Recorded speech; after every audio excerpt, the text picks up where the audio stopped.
Eu lembro, não vou me lembrar do nome, mas uma moça linda que eu entrevistei, que veio da Venezuela, que está no episódio 4, que ela falou, olha, não é o que eu quero fazer. Eu não quero me prostituir, mas foi a porta que eu encontrei. E eu queria que você falasse um pouquinho disso.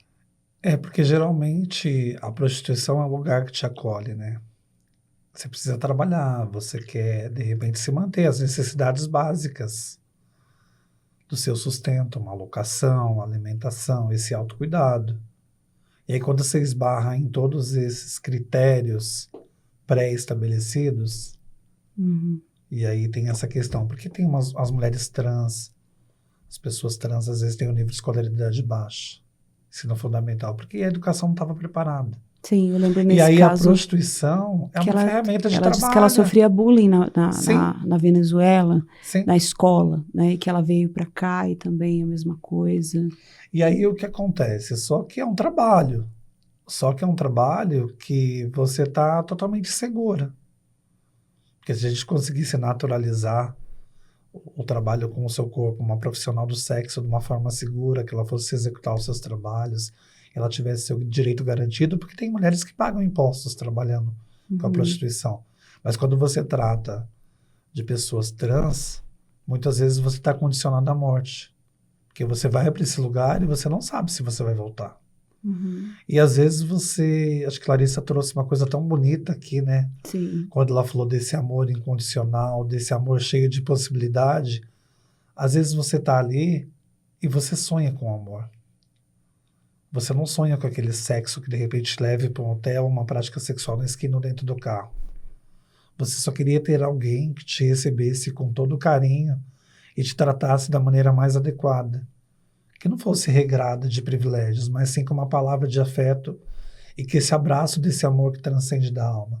Então, muitas vezes a prostituição, ela entra nesse lugar, desse trabalho, dessa possibilidade, porque você precisa, sim, ter um dinheiro para você conseguir se manter. Então, é muito triste pensar que muitas meninas, inclusive, que eu conheço, elas têm esse trabalho vinculado à prostituição.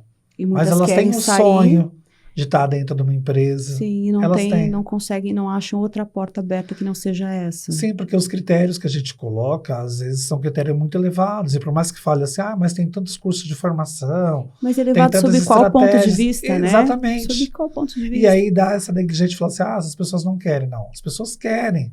Só que às vezes as oportunidades que surgem são diferentes do cenário. E entender que o tempo dessas pessoas é um tempo diferente do nosso. Igual eu sempre brinco com as meninas, né?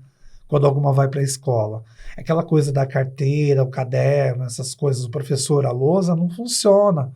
Porque são pessoas que são condicionadas àquela coisa rápida, da autodefesa, que às vezes vem da palavra, fala, as pessoas são agressivas. Não, elas não são agressivas. É a forma com que elas receberam determinada comunicação. E a forma que você joga para o mundo. Então, hoje, quando as empresas começam a falar um pouquinho mais sobre o discurso de diversidade, inclusão, equidade, pertencimento, é falar sobre esse lugar que é diferente da realidade de muita parte das pessoas, porque senão 90% dessas pessoas não estariam na prostituição como forma de subsistência. E esse número de 140 e pouco, 19 em São Paulo, 145, talvez ele não existiria, porque assim, não é só um ato de violência, é com requinte de crueldade. Sim, não, a expectativa de vida, né, das pessoas trans é de 35 anos. Sim, por isso que até quando eu mensurei, eu enquanto 50 a mais, Larissa que está quase chegando nessa faixa etária, o quanto é importante de também falar do etarismo. Como a gente trata dessa questão dentro do acolhimento? Se eu penso hoje, uma mulher de 18, 19 anos, ela pensa totalmente diferente de uma que tem 57. Por exemplo, eu já lidei com uma pessoa dentro da casa, quando eu falo eu enquanto sistema, que tinha 66 anos. E para conseguir um lugar que respeitasse a sua identidade, enquanto uma mulher travesti, uma mulher trans, enquanto um ser de direito numa faixa etária que seria do envelhecimento ou amadurecimento, é falar dessa luta de ruptura de história e de luta de garantia de direito, porque essa pessoa também precisa descansar. Porque às vezes a gente quer descansar, só que a gente não tem tempo de descansar, porque se a gente para e descansa, o sistema passa por cima de você. O sistema operante, ele é muito mais potente, porque as vozes, elas ecoam de forma muito diferentes. Mas a principal voz que ecoa é a voz da resistência. Resistência, novamente, do direito a ser livre, de amar quem você deseja amar, à sua maneira.